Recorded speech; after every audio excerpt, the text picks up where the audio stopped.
नए कपड़े बदल कर जाऊं कहाँ और बाल बनाऊं किसके लिए। वो शख्स तो शहर ही छोड़ गया, मैं बाहर जाऊं किसके लिए।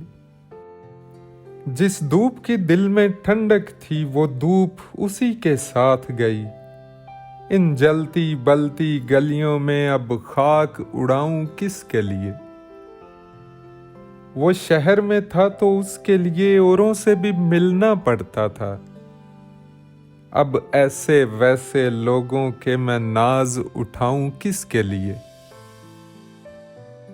अब शहर में उसका बदल ही नहीं, कोई वैसा जाने गजल ही नहीं।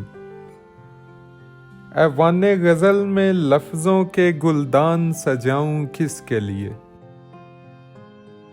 मुद्दत से कोई आया ना गया, सुनसान पड़ी है घर की फिजा। इन खाली कमरों में नासिर अब शम्मा जलाऊं किसके लिए। अब शम्मा जलाऊं किसके लिए। नए कपड़े बदल कर जाऊं कहाँ और बाल बनाऊं किसके लिए।